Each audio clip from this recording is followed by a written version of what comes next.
Hello, welcome to Google Apps 110, Basic Gmail and Calendar.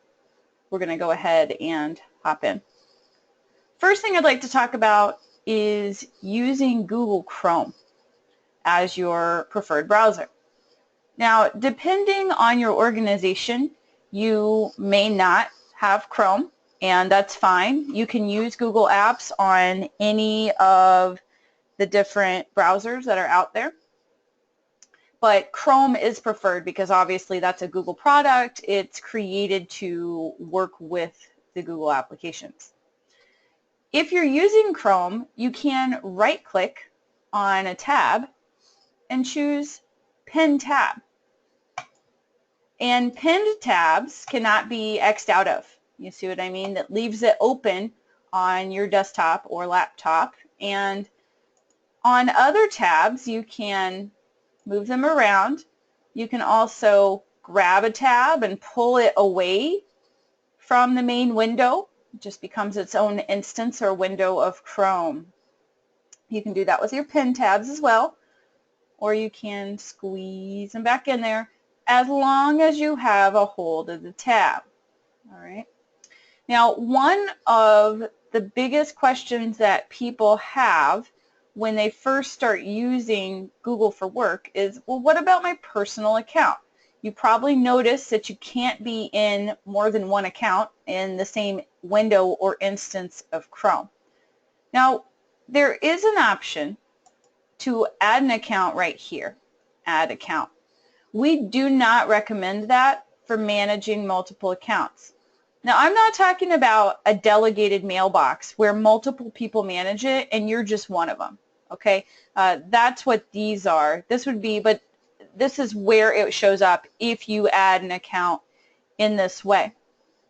So what we prefer that you use instead is here in the Chrome settings. You see these three dots right here? In the Chrome settings, you go down to settings, and just scroll a little bit. You can see I use a lot of different Chrome profiles every day. Choose Add Person, and then choose an avatar, give it a name. You can decide whether or not you want a desktop shortcut for this user. I usually do not, so I'll just say, oh, I'll use the horse, and this is going to be my personal mail. You want to start this process in your work account and add your personal account. Now, that is assuming that you are allowed to check your personal account at your organization. That's not up to me or you. That's a policy decision. So if you know that you're not supposed to be doing that, then do not set this profile up from your work account. So you hit Add, and again, I was in here, remember, Chrome settings, these three dots, settings, and scroll down, choose Add. And choose Add right here, and it's going to open a new window or instance of Chrome. And I can log in from there, and then I get this nifty button at the top here that I can click on to help me manage my different accounts. And then if I click on a different account, then it just comes right up. Like you can see, there's my other mail account, and it works really nicely for helping you manage multiple accounts. So in this class, I like to cover that because I think a lot of you don't get that from your organization, and you need to know how to manage these multiple accounts. I have some questions here, so I want to refer to them before we jump into Gmail. Someone says, can multiple people do a video hangout?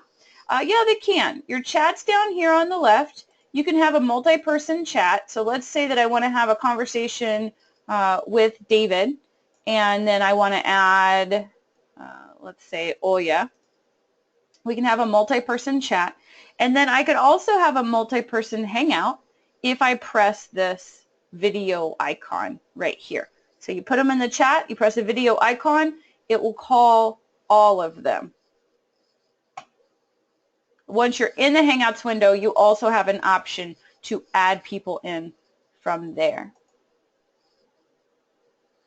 Someone says, can you lock your pin tab forever? No, I wish you could because there's tabs that I just always need. But generally speaking, it will stick around if you pin it. I can't quite figure out what exactly the behavior is there. Sometimes it it doesn't stick. Most of the time when you close your browser and you open it back up again, your pinned tabs are still going to stay there. So the longer I use it, the more it seems like it behaves the way that I want it to. Wish I knew exactly what was going on there, but the pinned tabs do generally stay in there. Let's see here. Okay, so I've got some other questions, but we are going to be getting to those in the natural course of class. So let's jump in and I'll kind of point those out. At the top left of your screen, it either says Google or you're going to have a company logo. And that's actually in all of your Google applications. You may not have noticed that logo at the top left. That is not just a logo, that is a command. That means take me home.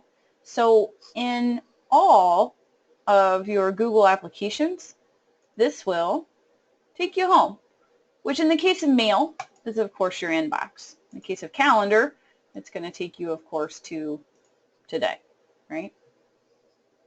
So that's your logo. It's a command. Below that we have our big red compose button, obviously how we write a message. We can compose multiple messages at one time.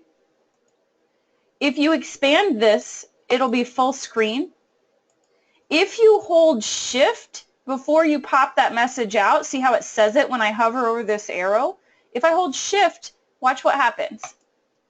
It disassociates the window from the interface and lets me move it freely, okay, so that I can, you know, maybe I'm typing over a website I need to reference. I could also make this really thin and just, you know, kind of type over here in the, oops, made it big, kind of type over here in the corner, right? But you got to get a hold of it, right? I made it too small to get a hold of the darn thing. Let's see here. There we go. So anyway, that's just Shift, okay? So I can also read multiple messages at one time. You may not have noticed at the top right of all your messages is a diagonal arrow. If you pop out this arrow, then you can look at multiple messages at one time. However, now they're different windows. So you need to use either your task button on a Mac, which is the button that has at the top that has the 3 boxes. If you're on a Mac, go ahead and push that button with the 3 boxes. If you're not on a Mac, you may have a task view option up here that shows all open windows. If not, I believe it's, what is it, Alt-Command that shows me my open windows. I always forget what it is that shows me my open windows, but anyway, when you open those messages, you know, then they're going to be multiple windows, and you have to arrange them. Is the point that I'm trying to make. Thank you, Alt-Tab. I never have used it because I was on a Mac for many years. If you use Alt-Tab, if you're on a PC, just go ahead and try Alt-Tab for me, and then you can see any open windows on your screen, which it shows. See what I mean? And so if you lose something because you're not used to being on a web-only application, Alt-Tab will get it back for you. So just remember, if you pop out your messages, then they are going to turn into new windows. All right, so here in the Compose window, your directory will autofill. So I just type in a name in here and it autofills for me. I can CC or BCC. No, you cannot make those stick. I wish you could, but you cannot. You do have to push them every time. If you click on any of these 2 fields, it does open up your contacts. So you can get into your directory from there. That's FYI. Right, so your subject becomes important in Gmail because there's no follow-up flag or importance marker. It's not the same thing like it was in Outlook or Zimbra or any of those other applications that you're on. So if you want the recipient to know that your message is important or urgent, then it needs to say so here. All right. Now, I like to use some action words that tell the recipient why it's important, kind of spur them to action, like please respond or time sensitive. My favorite one is action required. And then they say, I didn't notice it. It's like, well, it said action was required of you. So, you know, I did what I could there. So I can start typing in the body of my message. You can see that it does spell check from Chrome. Gmail does not have an auto spell check. It also does not have an autocorrect. I know that is hard to get used to for some of you longtime Outlook users. What I heard is that Google pulled the different countries worldwide, and that auto spell check behavior was not desired in most cultures. So it just won out that that's not a feature. But it does underline your misspelled words from Chrome. At the bottom right, you could always turn your spell check for your Gmail on, but you have to do it per email right there. So my apologies that you will have to, like capitalize your own I's. All right. You will notice that there is no save button. Somebody asked the question, what happens if I erase some of the typing? Can you get it back? Yes, you can. The universal oops button is Control Z. Control Z. If you are on a PC, it's Control Z will undo, Control Y will redo. So if you've never used those commands before, they work on all the Google applications. Control Z is undo, Control Y is redo, and it works in Word, Excel, all of those applications as well. So those are just kind of some universal shortcuts. If you're on a Mac, it's going to be Command Z and Command Y, but it works pretty much the same way. Now, if I accidentally X out of this draft, it stays forever here in my drafts label. Okay, so your drafts label is where your drafts are retained. It stays in there until I purposefully send the message. Okay, and then once I send the message, it obviously is going to show up in my sent mail. So I'm going to send that message. Now in the settings, I have the option to undo the send. I can set that in the settings to give me an option to delay my send. And that's for 5, 10, 20, or 30 seconds, depending on what I set in the settings. So you can always just say undo, bring it right back into your compose window like it never left, because it didn't. That is just your oops button, like your uh-oh, I sent this and then I forgot to do something. Or maybe I should change the tone. Or maybe I didn't spell check it well enough. All the things that go through your mind after you hit the send button, you can undo them there. You have a hidden compose button right there with all your formatting. Yes, those are all the choices. You can add an attachment from your hard drive. You can add an attachment from your Google Drive, which is nice to use this Google Drive if your company has Drive, because for the attachment here, you can really only fit 5 or 6 images before you've reached your 25 megabyte limit, right? And so if you use a Drive link, then you can send 10,000 images with a single link if you're an unlimited Drive customer, all right? Or you could certainly send a lot more than 5 or 6 if you put them in a folder. But Drive's another class, but just know that that's there for you to use. You can add an image either into the body, which is inline, or as an attachment, which is as an afterthought. Add a link, a smile, or discard the message. So again, if I send this message, it's going to show up in my sent mail. I cannot clean up my sent mail. So that's something that's different from Outlook as well. I know a lot of people get used to cleaning their sent mail up and moving things into various folders, which are now labels. If you move something or delete something from your sent mail, you have deleted it from everywhere. And we'll talk about this here a little bit more in a bit. But in Gmail, there is only actually one physical location where your messages are stored. And that's over here in the all mail label. Everything else that you're looking at is simply a filtered view of what you see from the all mail. So you can't move things out of your sent. You need to just leave them there. You can always drag them to a label, but they're always going to show up in your sent mail in the order that they were sent. It cannot be cleaned. Deleting it from sent deletes it from everywhere because they really only exist in your all mail. All right, so let me get into some of these questions here. They're kind of piling up. Someone says, change from a few email contacts Lump too much together that is unrelated beyond audience. Heading says source. How can I stop? You know what? I don't know the answer to that question. I think I need a little bit more info. If you could, where's it at? I have an email address that you can write in here. I took it out for most things, but I think it's there it is. If you could email that question to education@onyxnet.com. Let me just explain more of what you mean. Maybe send me a screenshot. I'll try to work on that problem for you. All right. Someone says, what is the equivalent of the Outlook follow-up flag in Gmail? All right. Well, let's talk about 3 things that are super important in Gmail. That's going to be search, filters, and labels. All right. So first, let's look under the compose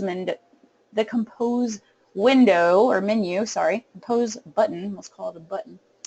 And below here are your system labels. These are predetermined by Google. You cannot change them or reorder them. They just are what they are, but they can be shown or hidden. Okay. But next to the inbox is a drop-down where you have various styles of inboxes that you can choose. I do not like any of them, but default, which is newest on top, but you may have different ideas. Just check those out. You can always get back to the default there. Below your system labels are your custom labels. And these are what migrated over from Outlook or any other application from your folders. And at the end of each label is a drop-down. And in that drop-down is a menu where you can change the color that your label displays on this message list. See how that one's red? If I put that label on there, it's red. I can decide, does it show in this list? Does it show in this list? Here in the edit, I can force any label into a sub-label of any other, which is a feature that I really appreciate. I can also add a sub-label, like you see here with my travel. And really, you can build out this label structure in exactly the same way you could your folders in Outlook. For all practical purposes, your labels are folders. Okay, and if I never told you anything about them, you can use them like you did your folders in Outlook. But they do have some extra features that we'll go into.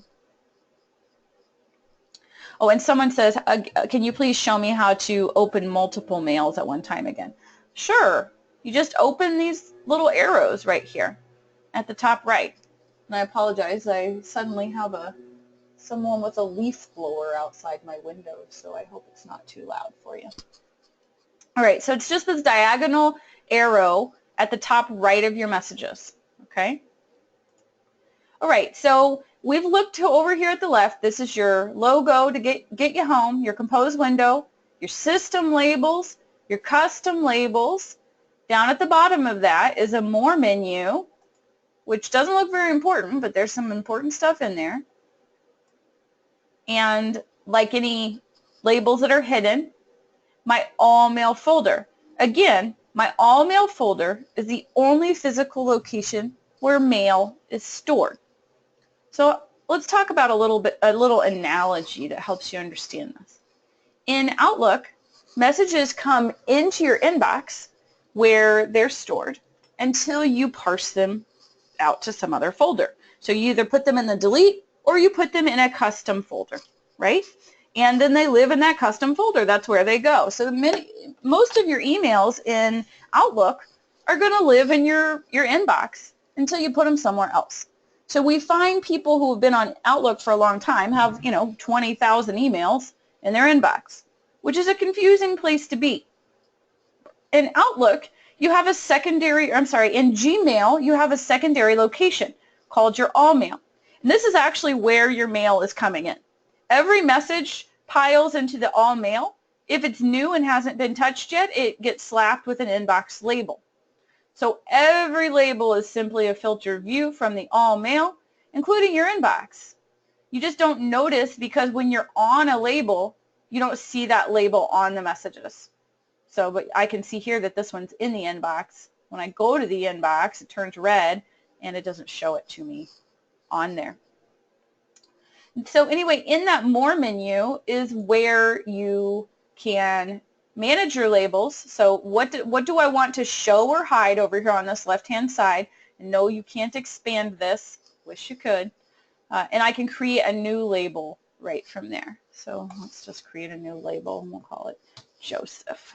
I have a guy named Joseph I'm going to call. There we go. Now he's got his own little label. I can make it, let's make it blue. Oh, actually, I already have a blue one. Let's make it purple. That's my favorite color. There we go. All right, now below here is our chat or Hangouts, which video calls and instant messaging is together in one application for Google called Hangouts. I think it's annoying to have it under my labels like this because it kind of pops up and bothers me. I prefer to move it to the right-hand side of the screen, and so I'll do that in a bit and kind of talk about that. All right. Let's see here. I'm getting some more questions. I want to make sure that I answer your questions. Okay, so somebody said the equivalent of a follow-up flag in Outlook. I'm getting it. All right, so that's just kind of what's on the left-hand side. Let's talk about what's up here at the top. Now, Google Apps uses a lot of what's called the action menu. The action menu is when you find yourself up here thinking, where's that thing? I thought it was up here, my command. And usually Google is just waiting on you to make a selection before you get the appropriate menu. So in this case, up here at the top, this box, if you click this is your select or unselect all. You have a little drop down next to there where you can select a subset, like just the red or none of them. Here is archive. And in Gmail, archive simply means to remove the inbox label and hide from the inbox view. Where do they archive to? Your all mail label that's in your More menu at the bottom of your labels. I wish this was called archive instead of all mail. Doesn't make a lot of sense to me that it's not called archive because in all sincerity, that is your archive. So where does your archive go? To your all mail, and that's where your search searches from as well. So that's what that first button means. You can archive by selecting it and choosing that button, or you can drag it into a custom label, which archives it as well. You can report it as spam or trash, which goes to your spam or trash label, also in the More menu. Stays there for 30 days until at the point it's been there 30 days, it will clear out automatically. Move to and label as, these are identical features except for move to will take it out of where it is and put it elsewhere. Label as will add the label and leave it where it is. Then you have more options here in the More menu, like mute. Mute is for those big long conversations that are going back and forth and you were involved at first and now they're just talking about golf or something and you just wish it would stop. You're tired of seeing it back in your inbox. You can mute that conversation. You're still receiving it. It just comes to your all mail instead of your inbox. Then later you can do a search. They say, Bob, why aren't you paying attention on that golf email? You can say is : unmuted here in the search and say, oh yes, I was. And just, so let me, here, I'll mute this one. Like, stop. I don't want to hear it anymore. I can say is : unmuted. Where did it go? I didn't mute it. Mute. There we go. Just say is : unmuted. It's glitching for me, but trust me, then you can just select it and choose unmute down there. All right, so now let's talk about search, filters, labels. So obviously the biggest difference, at least for me, from Outlook was that you can't sort anymore. So if you're new to Google, you may spend like a few weeks kind of sadly dragging your mouse up here wishing that you could sort your messages. The good news is that you can search for anything that you could have sorted on, like times 100, but it takes a paradigm shift in your mind to think about, now I search, I don't sort. So let's talk, for example, about a class that we taught. Class is a pretty generic term, right? For someone who teaches class all day, every day, it's probably going to yield a lot of results I don't want. So I can add something here. It's about a calendar. And I can add multiple search terms in here to help me find the message. So that's a big deal. Remember that you can have multiple search terms up here, separated by a space. I could also use what's known as a search operator, which is like from : or to : Let's say that I only want to see things that are sent from, let's say I only want to see things that are sent from my coworker David. And so now I refine that search down, and I could say, oh, I only want to see things that are about a response. And I can continue adding terms until I find exactly what I'm looking for. So I can use multiple search terms or operators up here. I can also use this search drop-down. Most people say, what search drop-down? It's always been there. It just kind of hides. You can search through any aspect of your mail on any of these criterion, from to has the words, on a specific date range. So if I search from a specific person within a certain date range, it's exactly the same as if I sorted by sender, or sorted by sender and then sorted by date. Same thing going on there. All right. Now, if you want to see a full list of these search operators to help you search for your mail, just go into your settings and scroll down to help right here. See, I'm in my Gmail settings, that little cog, scroll down to help, and just type in search. And it'll show you the search operators that I can use with Gmail. All right, so like from, to, here's a full list. Quotes to find an exact phrase. In, anywhere, that's a good one. The search bar only searches all mail. It doesn't search spam or trash. Those are excluded from your all mail bucket. So if you want to search your spam or trash, you either need to go to them, see how it puts the search label there for it, or type in this in anywhere to search both your main all mail, spam, and trash. All right, so that's search. Let's talk about filters, and then we'll get into labels and stars, which are in essence your follow-up flags or markers. All right, so let's say that I'm getting a message from someone and I don't want it. And somebody had a question, is it possible to not receive meeting confirmed decline emails from all the people invited to a meeting? It really bogs down my inbox. It is, Andrew, possible. Can you please write me that question at education@onyxnet.com, and I'll send you a special filter for that. You kind of have to make a custom filter because there are some words that you don't want to catch there. So yes and no. You can filter it out, but you have to be careful with things like that, because then you could filter out other things that you do want or other invites. I'll give you a custom one, and you can kind of tweak it, and we can look at it like that. All right, so let's see here. I'm going to delete that one. Okay, so filters. Let's say that this message comes from a vendor, and I don't want to buy anything from them. They're just kind of driving me nuts. I need to keep it because I may on occasion need to go there. I'm going to select it, and I can use the More menu and say filter messages like these. All right, filter messages like these.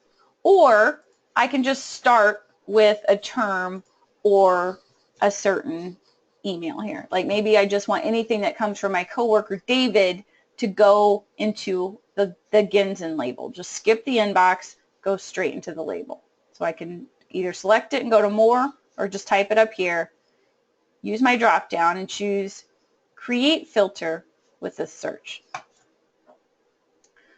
Okay, so these are my commands. Like, what can I make these messages from David do? In this case, he's just a vendor. He's bothering me. I'm going to have them skip the inbox and apply the label Ginsen. Now down here, if I check this box, I can also apply the filter to 6 matching conversations already in my account. So not only can I filter on messages from David that come in the future, but I can filter on messages that are already in my account from the past. So I create that filter. Now you can see that everything from David is here in my Ginsen label, which is helpful if David comes in and says, "Hey Meg, did you see that email I sent you?" It's like, oh yeah, I saw it. It's right here. So it just kind of helps you for easy access. All right, so let's talk about a demonstration that I like to call a day in the life of someone on Google. So you get to work into your Gmail and you have tons of messages, right? You just need to clean this mess up. So the first thing you're going to do is some of these messages you just don't need again. You never need to see them again. You're not worried about it. You're going to delete those. Some of these messages you might need again, but you're not sure. All right? You just generally want to save them. You need them out of your inbox. You're done with them. They don't need a custom label. They just need to be saved. In which case, you're just going to archive those. So you archive them. Where did they go? They went to your archive label over here, or your all mail, which is archive. You can always find them in the search. You don't need to go to all mail because the search bar actually is your all mail, which encompasses all labels, including inbox and sent, excluding spam, trash. All right, so next I need to put some custom labels on some of these just to help me prioritize them. Maybe one's from Heather or top priority, one's from Joseph or, to do after Heather, one's from marketing or not important for me at all.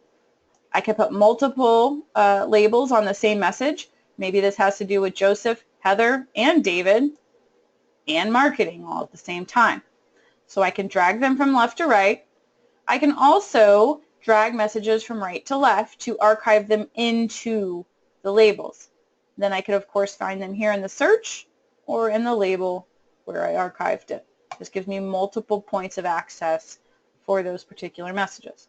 So I can select multiple messages and move them into a label at one time. All right. So now that I've cleaned up my inbox, what I see here is an actual representation of my task list. In Gmail, it is best practice to use your inbox as an active task list. If you have thousands of messages in your inbox, I suggest that you go through, select them all, archive them all, and or put them into custom labels, and only keep messages in your inbox for two reasons.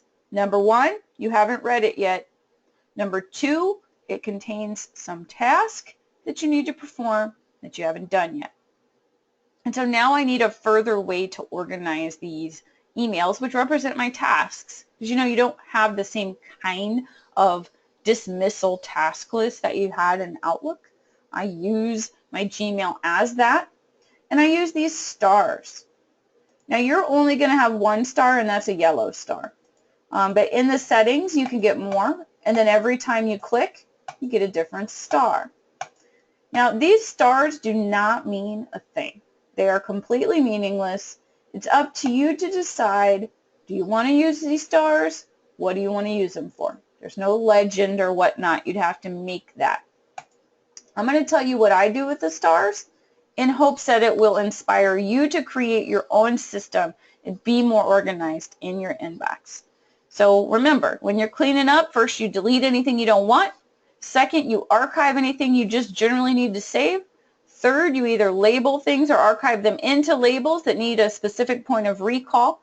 Fourth, you organize your active task list, right? Because you've already archived all those thousands of messages from Outlook into your all mail because you don't need them in your inbox, okay? So now I give it a red bang if it's a priority item. Like this is a problem, it's critical, I need to finish it before I leave work today. I'll give it a red star if it's something that is priority, don't ignore it. I'll give it an orange star if it's something that requires a response from someone else. So it is urgent, it's a priority, but it's dependent on a response. I cannot do anything until they do respond. When I see this come back with, 2 messages on it at the top, then I know I probably need to reevaluate the star. Another thing I'll do is I'll send a message to someone and go into my sent and move it to the inbox. and give it an orange star so I know that I sent it to them and I'm waiting on a response. Just a few more. I will give it a green if that's like giving it the green star. It's a task, but it's not urgent and it's not dependent on anyone else. I'm just giving myself the green light to complete it as needed at my own convenience. All right, 2 more things on stars. I will give it a blue eye if it contains information that I need to create a travel itinerary. So this means it's time sensitive. I need to book a flight, reserve hotel rooms. I have an impending travel sublabel with a travel label. So travel label, impending travel sublabel. Once I book that flight, reserve my rooms, I give everything that has to do with the trip a blue star. Okay, maybe I'm still dealing with these messages. I need to ask some questions or whatnot. But once I'm ready to go on that trip, I will select all those messages, drag them into my impending travel label, and then when I go on a trip, that's all that's in there. So it's very easy for me to locate my flight locator, my reservation for the hotel, directions to the meeting, etc. Now, you may not travel for work, so this particular workflow may not be relevant, but hopefully it just gets your wheels turning about how can I make this work a little harder for me. So now I went on this trip. I don't need these anymore. They're no longer impending. They're past, and I just move them into my travel label. Now, stars and labels are private just to you. Nobody else can see them. So, like I said, if you want a message to be flagged as important or needs follow-up or whatever, the only way to do it is here in the subject as far as the recipient is concerned. For you, you have stars and labels, but those are your private system. All right, I've got some other questions. I'm going to take a moment to answer some of these. Somebody says, how do I do a screen sharing? If you are in a Hangout with somebody, let me see who this is. I don't want to get the wrong David. Freak him out with a pop-up Hangout. Okay, let me make sure I've got Ginson at David Ginson at onyxdev3.com. Okay, so here I can start a Hangout by clicking this video call. And in the Hangout, there's a screen share option. Now, if you don't have this option, then your company's turned it off, and there's nothing I can do about that. I'm going to turn this camera off here. I don't feel like being a video star today. Allow. All right, up here at the top left, see this green button? This is my screen share button, and this is where I can share what's on my screen. And it gives me the option, screen 1 or screen 2, because I have 2 screens open here. So that green button on a Hangout is how you screen share. It's not like Skype where you can just share your screen. You have to open a video call before you can screen share. So I hope that's useful. Someone says, how do I send another email as an attachment? That is a great question and the most requested feature. I have numerous times sent to Google that feature is important. I hope they listen to me. But you cannot send another email as an attachment unless you first print it. You don't actually have to print it. But in the print window of Gmail, you have an option to change to save as PDF. So you can save that as a PDF and then upload it as an attachment. I'm fully aware it's not exactly the same thing. You may have other attachments that have to be downloaded individually and re-uploaded as well. If you do a lot of that, that can be inconvenient. That is a missed feature. I suggest that you write Google. Where's it at? Let's go to the help. Visit the help forum. Send feedback right here. Send feedback to Google and say, hey, I missed this feature. Any feature that you think we need, they listen to your feedback, and eventually, if enough people say they want it, it'll show up. So go ahead and complain there for me. I'd like that because I need that. All right, someone says, how do I get the autofill to work on my cell phone? It seems that only contacts I have sent an email to before is saved, not all my company employees on my phone. That is the default behavior. If you have sent an email, then it will save it on your phone. Otherwise, it may not. And again, if you want to submit that feedback, you're welcome to do so. Someone says, how do you change the subject of an email when you reply or forward it? Down here in the reply, actually, let's talk about conversation threads. Let me find one here. Maybe I have one. Go back into my all mail and see if I got one.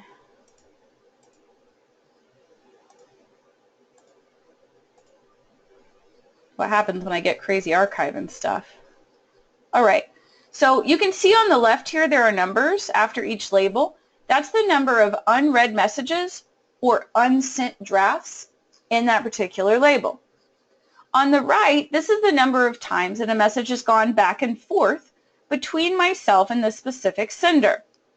So right here you can see myself, Lisa, and Heather going back on this ROI manual option back and forth here. So I'm going to click into it.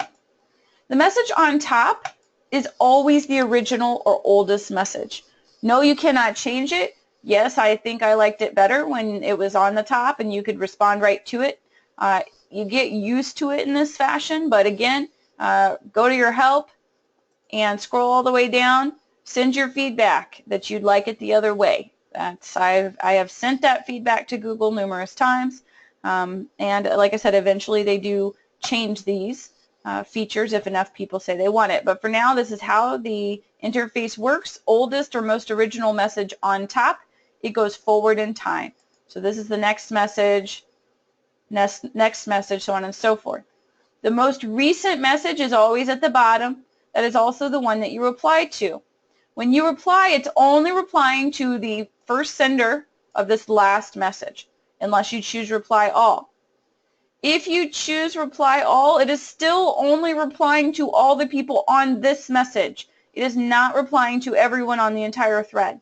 Your reply in a conversation thread only applies to the most recent message in the thread, whether you press just reply to one sender or reply to everyone on the thread.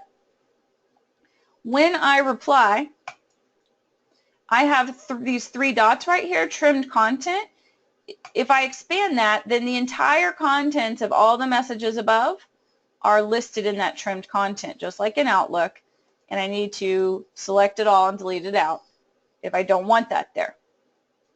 If I want to change the subject of the reply, there's a menu right here in the reply, and that's where I can edit the subject. Right? See where my reply is, edit subject, and see how it puts regarding on the original message, or I can just say, let's get together, right? Change it all together, and it will start its own thread. Every message in the thread has its own individual menu. I could print just this message. I can reply to just this message.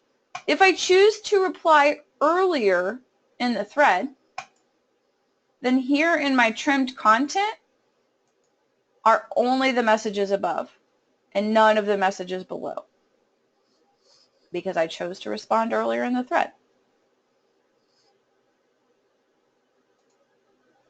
Okay, somebody says, does Gmail have predictive text? No, it does not.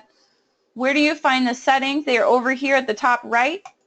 Go to the settings, and it gives you a really robust set of settings. Most of the important stuff is here in the General tab. This is where you can turn that conversation view on or off. If you don't like it, just turn it off, and then it'll work like Outlook. But then keep in mind, there's no way to know if you've responded to something. You either have to add a label that says responded or add a star that means responded. All right, right here is where you can enable that undo send. You can drag and drop more stars in the operation. They'll show up in the order that you put them here. Here is where you set up your auto signature, and this is your auto reply or vacation responder. If you make any changes here, you need to hit Save Changes in the General tab. Now, I do not have time to go through all the labs with you, but back in the settings is this tab called Labs. Please check that out, and these are additional features that you can enable to add functionality to your account. So read through these and think, do I want that? Like for example, I like to move my chat to the right-hand side so I have more room in my labels over here. So I'm going to enable the right side chat. Let me enable the preview pane. I'm going to hit save. We're going to see some changes to the interface. You can see that now my labels list got expanded. My chat's over here on the right-hand side. And now I have this option for a preview pane up here where I can make it look a little bit more like Outlook if that's something that I miss. And I can change the size of this preview pane right here.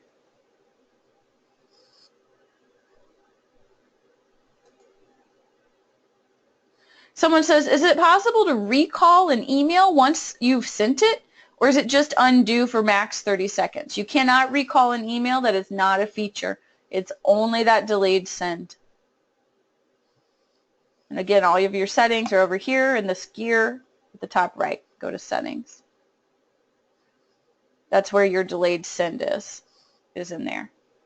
Underneath the conversation view, it's right here.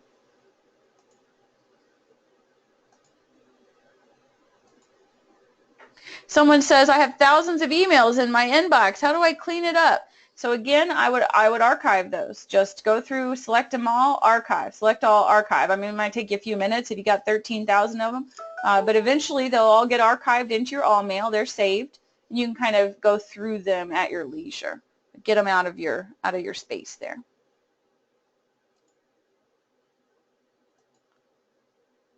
All right, let's see. Someone says, how long is the email retention period in inbox versus the all mail folder, and how to keep some emails forever? That depends on your company. Gmail's retention policy is forever. Gmail will never force anything to ever leave any of your account. Your company may purge your messages every 30 days. I would ask your IT administrator, what is my retention policy? How do I save an email forever? You may need to put like a 2-year, 7-year, 10-year retention label on it. That depends on your specific company.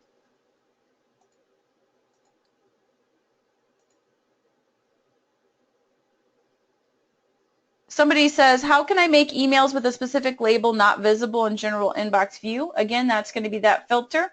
Select it, go to more, filter messages like these, create a filter with the search, skip the inbox, apply a label, and create that filter. You can also apply it to matching conversations in the account.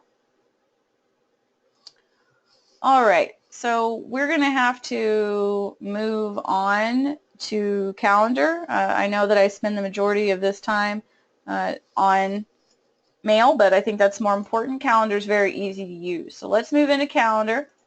Here we have my calendars and we have other calendars. That's the main places. Underneath my calendars is your main default calendar. And next to that is a little drop down. That little drop down has a menu with a lot of things you might need. Like share this calendar. If you want to see what's your visibility on your calendar, can everybody see all your events?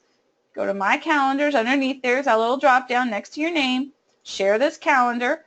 And up here is your general calendar default. Can everybody see just free busy? Can they see all your event details?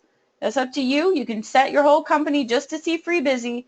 And then down here, you can give specific higher access to different people. Like maybe they can see all event details, etc. Also in that same menu is where you can edit notifications. Like, what do I receive? Do I want a pop-up? Notification means pop-up. Do I want a pop-up before my events?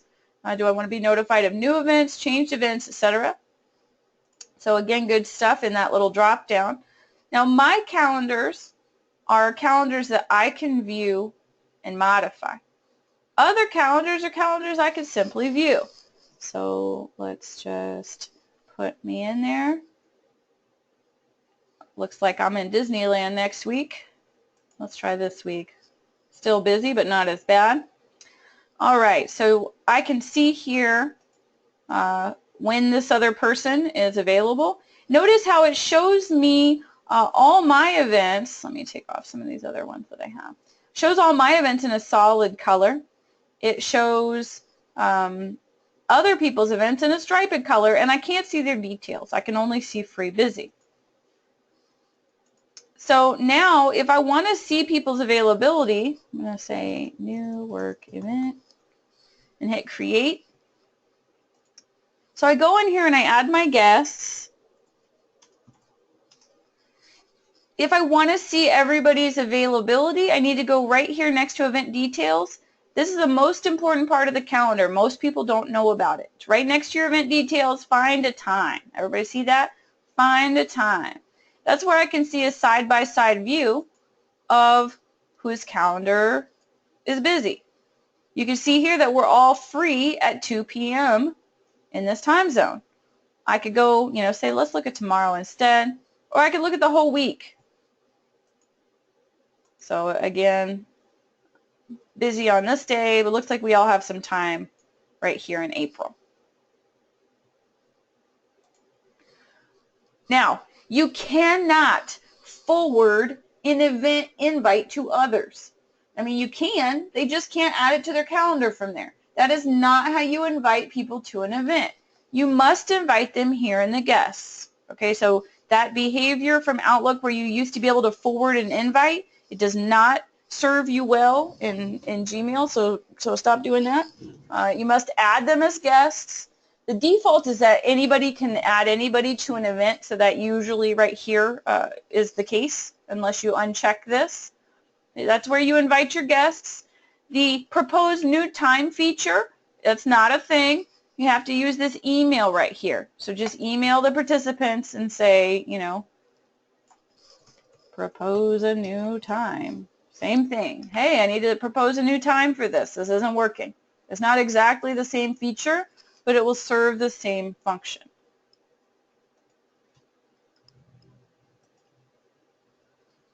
All right, so again, to create an event, you can click on the calendar, which opens up our default time slot. You can click and drag for a longer event. You can click create to go right into the event details. You can drag and drop these into other places. And it's going to say, hey, this isn't your event. It's only going to reflect on this one. So if it's your event that you created, then it's going to say, like, do you want to move it, to other things? Or do you want to, tell everyone that you changed it? All right, so let's see. I got some more questions. Let me make sure that I am getting to everything that you guys need.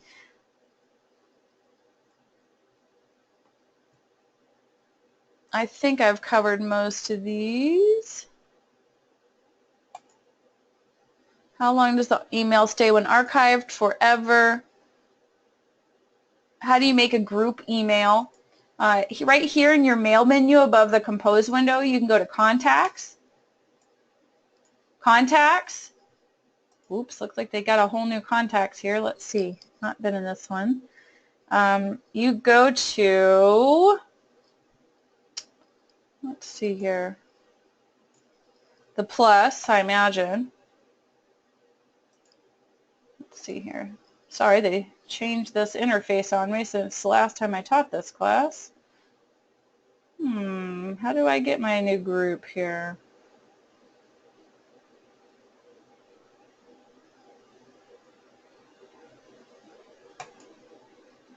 Let's try this create label. I'm going to say test group. Say OK. That's what it is. So just go to create label. That's going to be like your private group. And then I select people and add them to the label. So I'll add her to test group, and add this chick to the test group here in my 3 dots. And then now when I go to test group, you can see that those 2 people are in there. If I write a message to test group, see that's a private contact group right there.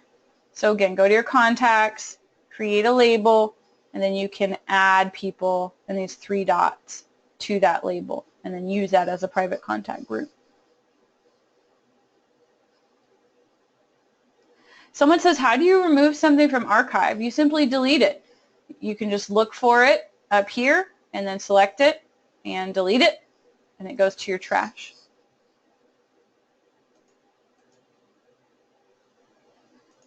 All right, let's see here.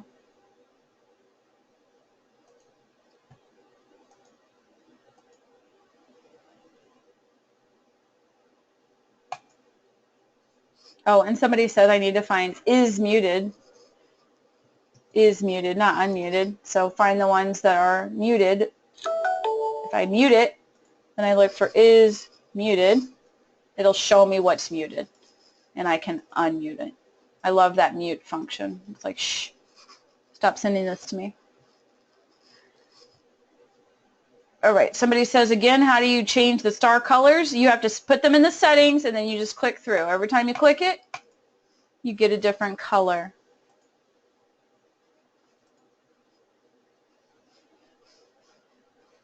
Now, somebody also wants me to point out that if you don't want all those notifications about your events, you can do that right here in the notifications.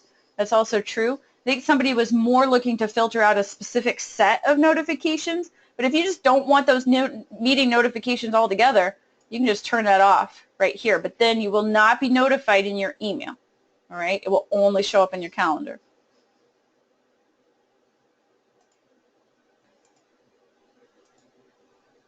All right.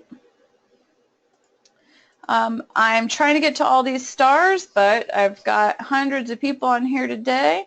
Let's see, try to get to a couple more. Will sent mail with multiple recipients come back into the inbox when someone responds? Yes, it will. Will come back into your email when someone responds if you have the conversation view on. Do government accounts have access to Hangouts now? I don't know. It depends on the government agency. Some do, some do not. How do you record screen sharing? You cannot.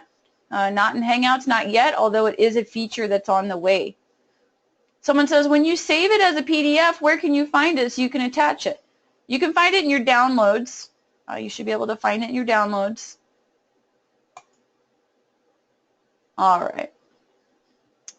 How will I get notice of new mail? You can turn on in the settings right here. You can turn on notifications right here, but I don't use any of those notifications because I'm always screen sharing, so I'm not the notifications expert of the universe, but that's the notification. Or you can look into a Chrome extension. Just look up the Chrome Web Store for Checker Plus. All right, well, I'd love to stick around and answer all these questions. Sorry that I did not get to all of them. If you have a question I could not answer, please send it to education@onyxnet.com. I'll be happy to try to answer those for you. I hope you enjoyed the class today and that you learned a lot. Thank you so much, everybody. Have a great day.